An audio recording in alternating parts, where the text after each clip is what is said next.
The end of summer is here. Let me share with you my final makes of the season. Hi, my name is Sarah and welcome to my channel Knotty Gnome Crafts. My channel is all about sewing and styling a handmade wardrobe. I have 3 new makes to share with you today. And if you're interested in hearing about some personal life stuff that's going to be affecting the channel, then please watch to the end. Project number 1 is the Tilly and the Buttons Pearl Cardigan. Now I am a Minerva brand ambassador and I receive fabric from them for free in exchange for writing about it on their website. So this fabric was given to me for free. It's a 100% cotton sweater knit. I decided to make another Tilly and the Buttons Pearl cardigan because my first version that I made was in a golden yellow color that just didn't really suit me, and I did end up rehoming that. And so I decided I wanted another version. Actually, I was kind of thinking ahead to the fall and winter season, but I could also wear this as a layering piece in the summertime. So I wanted to make another one in a color that was a little bit more suited to my current wardrobe. This color is kind of a muted, almost like thistle color, and I think it's really pretty, and I think it will actually go with quite a few things in my wardrobe. Now I made the same size that I made originally, which I believe was this Tilly and the Buttons size 2, and I did shorten the sleeves, I think 2.5 inches. They are actually still a little bit too long, but because I did the balloon sleeve version, I think it's okay to have a little bit of a longer sleeve because it just makes the balloon part like billow out a little bit more.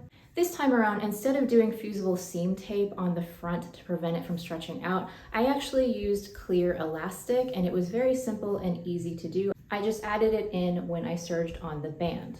Now I made one really big mistake with this cardigan, and as I just stated, this is my second version, so I've actually even made this before. I don't know how it happened. I promise you that I was reading the instructions carefully. I read them over multiple times. I've made this before. I don't know how I made this mistake. I might have just been tired or something, but somehow I managed to put the ties on the reverse sides. So the longer tie and the shorter tie are on the wrong ends. And therefore my sweater does not tie where it's supposed to. It actually ties on the inside. And I'm not gonna lie to you, it's a little bit weird. Now I didn't figure this out until I had finished the whole thing and gone to try it on, and I'm like, how come this isn't tying the way that it seems like it should? And I realized my mistake, but I had serged everything and like buried all of my ends, and I did a little bit of hand stitching, and there's just no way that I was gonna go back in and fix it because I don't care that much. Yes, it's a little bit weird, but I do think that when it's on, you maybe don't even really notice it that much. At least that's what I'm hoping.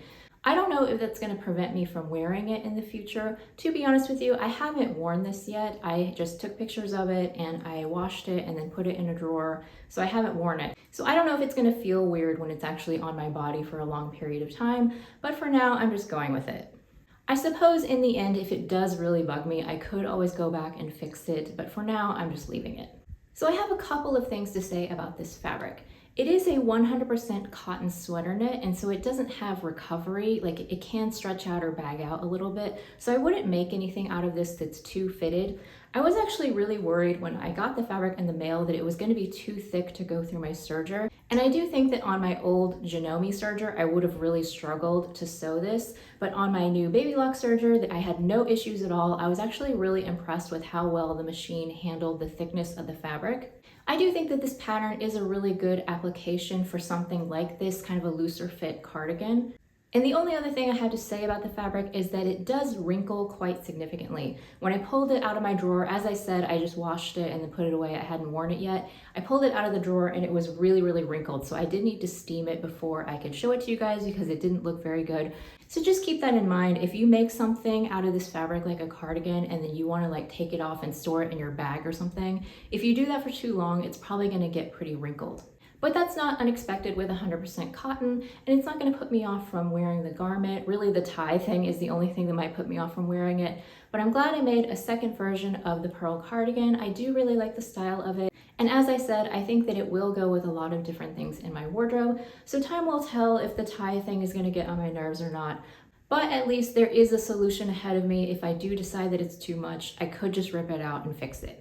As always, I will put links to the patterns and fabrics in the description box, and the Minerva links are affiliate links, so if you make a purchase using my links, I will get a small commission from the purchase. And if you do use my links, thank you for your support.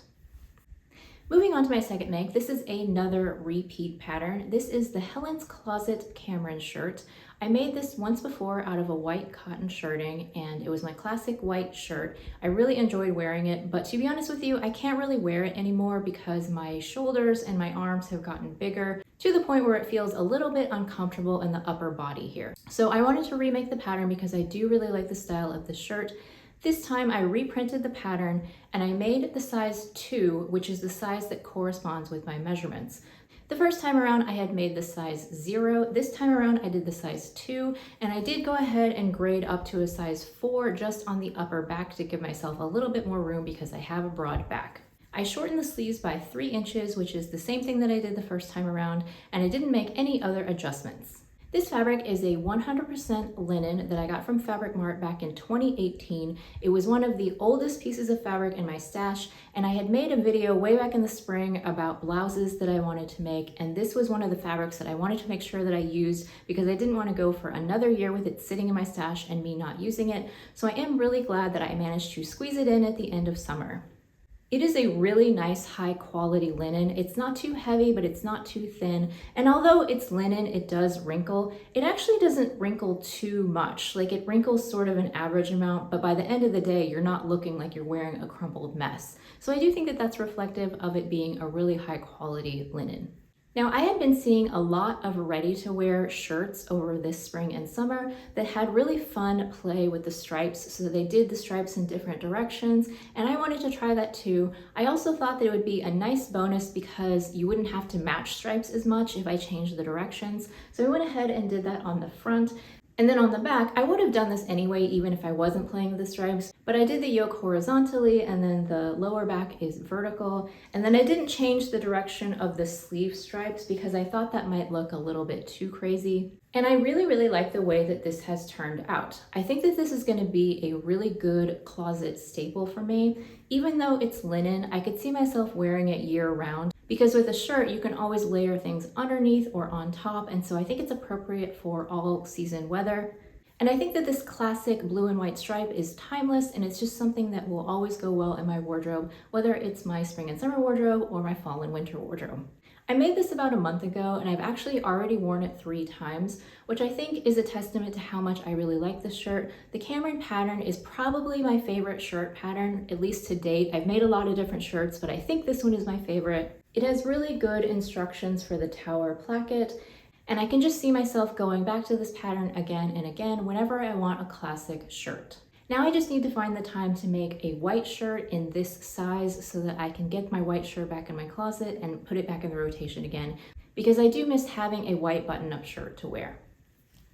The last garment that I have to share with you is another repeat pattern. This is McCall's 8058, and it's made out of a Minerva exclusive viscose jersey. This was another sponsored fabric. I absolutely love the print of this one. I think that the colors and the floral design is beautiful. Now, originally when I requested this fabric, I had intended to make either a wrap dress or a jumpsuit, but when the fabric arrived, I was just not feeling in the headspace to do anything complicated, which I will explain at the end of the video. And so I just wanted something that was very simple that would showcase this beautiful fabric. So I chose a t-shirt dress that I had made once before. Now, because I had made the pattern before, I just went ahead and used the pattern as it was already cut out, and I did not make a few alterations that I probably should have. So this is a size 8 up at the top, and I graded up to a size 10 at the hips. And what I should have done is I should have cut out a size 6 at the shoulders and then graded up to an 8 at the chest and then to the 10 at the hips, because the shoulder seams do sit a little bit off of my actual shoulder line, but it's okay, it's not that big of a deal. But just in a perfect world, I probably should have made that alteration. Now, for some reason, this pattern does not come with a neckband. You're supposed to turn and stitch the neckline. I don't like that particular finish, and so I drafted my own neckband. And actually, I don't know, I think I was just, again, tired or not paying attention. The first time that I inserted the neckband, I actually had the seam in the center front instead of at the center back, and I contemplated for a little while whether I could just leave it, but in the end, I decided that that was going to drive me crazy, so I went ahead and ripped it out and then put it in where the seam line is in the back where it's supposed to be, and that was definitely the right decision for me. I would have hated it if I had that little seam in the front. Now, I can't remember which view that I did. I think I did a combination of views, but I did the shorter kind of cap sleeve, And then I did the long midi length. However, this pattern is a little bit quirky in that it has lots of different necklines, but it all shares the same back pattern piece. Now the back pattern piece has different lengths like on it for like knee length and then midi length and then a little longer or something like that. However, the different front pieces with the different necklines only come with the length that it corresponds to on the envelope. So like, I'm just kind of making this up, but like for example, like the V-neck is only knee length and the crew neck is only midi length. So this front pattern piece, which is the scoop neck, didn't go the full length of the pattern. So I ended up adding a little bit of tissue and drafting my own so that it matched the longest length of the back pattern piece. And I don't understand why they couldn't have just made all of the fronts with all the lengths that the back comes with, so you could pick your length and you aren't limited to one or the other. That just seems silly to me. But at any rate, I got there in the end. It wasn't that big of a deal. I did end up adding a slit to the side just to make it a little bit easier to move. This dress is kind of a mid-axie on me. It's a little bit longer than midi, but not quite ankle length. And I think that that's a pretty good length for me, but I did want to add the slit just to make it easier to move. And I also think that on my personal frame, it looks a little bit better when you can see some legs showing. This fabric is absolutely stunning, and I think that it was a really good match for just this simple t-shirt dress pattern. This is another one that I made it a while ago, and I've already worn it a few times. I actually wore it to my mom's 80th birthday celebration, so it's a really special dress to me, and I'm sure that I will continue to wear it again and again for as long as I can before it wears out. Now, I just want to share some sad news with you guys because it is affecting my life, and I know it's going to affect my channel. And that is that we have discovered that my dog Daisy has been diagnosed with liver cancer and she's dying. We don't know how much time that we have left with her, maybe a few months, it's hard to say, but I can already tell you that this has really sapped my creativity. You can kind of see from these makes that I just shared with you, they're all things that I've made before. I just haven't really been in the right headspace to want to make anything at all sometimes. And when I do feel like making things, I haven't really wanted to delve into anything new, anything that really takes a lot of brain power. I've kind of just wanted to make things I've made before that I don't have to think about too much. So besides not really having a ton of content to be sharing with you guys because I'm not making lots of new things, it also has kind of robbed me of wanting to make new videos. So I do think that I'm just going to take it easy on myself, and if I have an idea and I feel like filming a video for you guys, I will do that. And if I don't want to do that and I just want to curl up on the couch with Daisy and watch TV, then I'm just going to do that too. So probably for the next few months, my filming schedule is going to be fairly erratic, and I'm sure that there will come a time when I just don't want to film anything at all or be on social media at all, and I'm sure that you guys can understand that. So anyway, I just wanted to tell you guys what was going on, and I will see you again in my next video.